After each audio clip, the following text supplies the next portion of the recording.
Hi everybody! 大家好! I welcome you to Jade Palace Yamingo. My name is Yaya. A woman as strong as she was beautiful. Who was she? So, let's get started. When you think of a Chinese female warrior, your mind most likely brings up the image of Mulan, but there were other notable fierce female warriors in Chinese history. An amazing warrior, one you guys most likely have not heard of, is Lin SiNiang.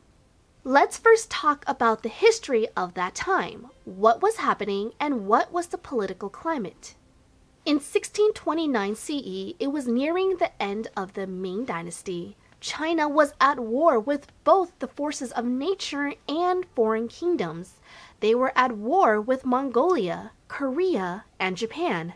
The military and its costs stretched the country's budget to bursting. But that wasn't the only issue. That winter had been unusually long and cold, caused by declining average temperatures, which led to a famine to break out in northern China. Not only was there not enough money, but now there wasn't enough crops grown to feed the soldiers. Many of these starving soldiers banded together to form gangs, destroying and ravaging the countryside. Meaning, not only were they fighting domestic troops, they now also had to deal with domestic raiders. It was a time of turmoil. Now that we know what was going on, we can move on to our heroine story. Lin SiNiang was also born in 1629 CE. Her family was not wealthy. In fact, they were an impoverished military class family.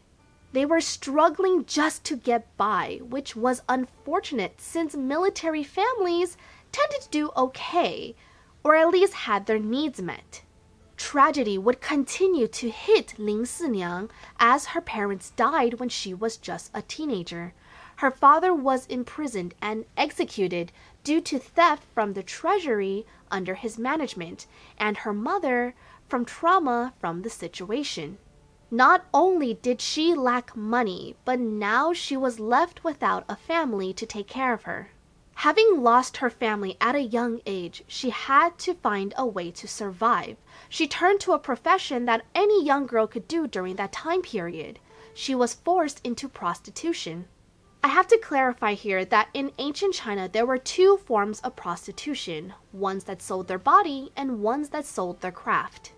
Lin SiNiang was the type that sold her craft. She performed for her clients by dancing, playing her instruments, or drank with them. She didn't have to, but not that it made it any better or a difference class-wise.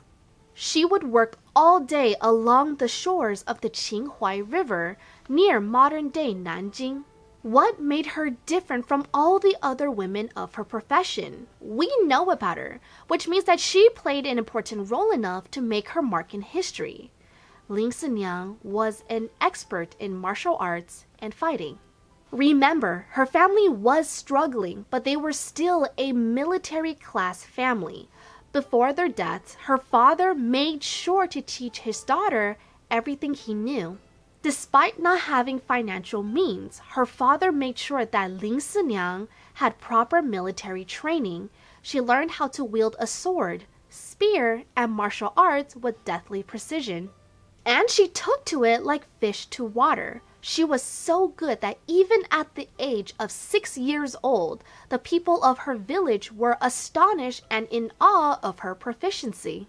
Many spoke of the legend of her skill. Unfortunately, though, due to her young age and being female, people outside her village didn't believe she was actually that good. Lin SiNiang never stopped honing her skills in her free time, even when she was working as a prostitute. She did her job during the day and worked well into the night practicing. Lin SiNiang was beautiful. That's what made her so popular in her profession. But she proved that it wasn't looks that helped her succeed. In order to attract customers, she would use martial arts to her advantage. After she performed her song, she would display her fighting skills integrated into dance. It was this unique skill that caught the attention of a powerful figure, which leads us to the next character of our story. Zhu Changshu was the king or feudal lord of the state of Qingzhou. One night when Lin SiNiang was practicing by the river, Zhu Changshu happened to walk by, and like all love stories, he fell in love at first sight. But surprisingly not with her beauty, but with her skills. When he left, he also brought Lin SiNiang with him to become his concubine. She became known as a warrior icon, even given the title 鬼画将军, beautiful general. How did this come to be? When she became concubine to the king, Zhu Changshu became inseparable from her. He even ignored all of his other consorts. He was so attracted to her ability in martial arts that he ordered all the women in his palace to train under her, concubines and maids. And you know what? The women found training enjoyable. Martial arts and military skills really caught their attention. They were diligent students and Lin SiNiang an attentive teacher. Eventually, they became so proficient that they established an all-female army. Continued famine caused more tension, leading to Qingzhou to be under attack by bandits. During a battle, the king rode out to fight the rebels, but were outnumbered and taken hostage by the enemy. Learning about her husband's abduction, Lin SiNiang prepared and set out with her army of concubines on an assault against the enemy troops. Seeing an army of women with beautiful faces and painted lips, the enemy laughed. They let down their guard. This opened an opportunity for Lin SiNiang as she ordered for her troops to attack. They fought fiercely, eliminating a good number of the enemy. They were even successful in freeing the king from captivity. Unfortunately, they would soon be outnumbered and overpowered by the rebel army. Lin SiNiang would be the last to survive. She was asked to surrender, but she refused. Lin SiNiang went out fighting. She fought off every sword and spear until she could no longer stand, succumbing to the final blow that would take her life. Lin SiNiang died in 1644 CE.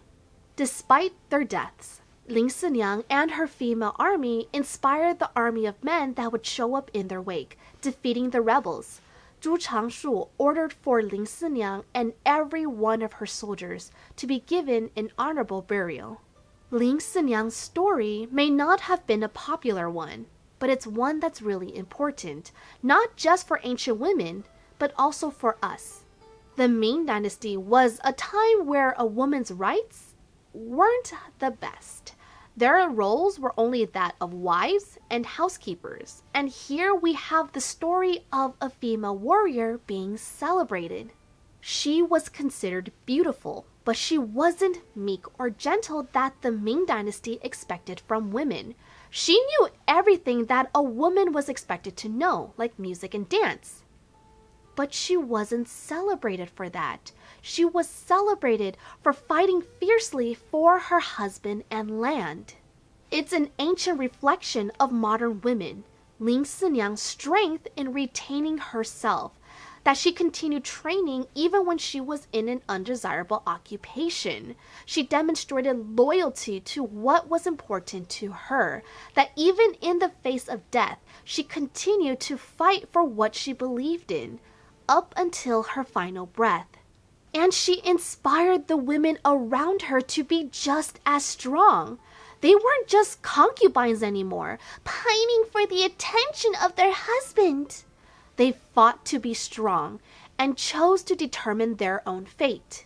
It's, in a way, a similar position that modern women find themselves in.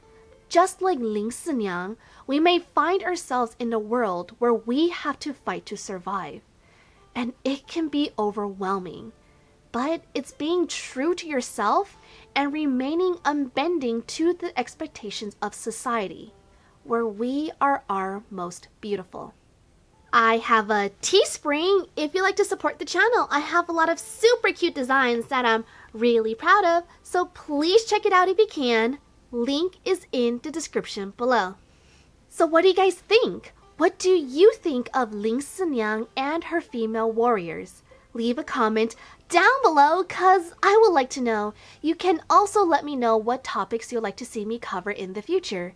If you enjoyed this video, please give it a like and subscribe to Jade Palace Yamingong. I would very much appreciate it. And until next time, 再见了，拜拜。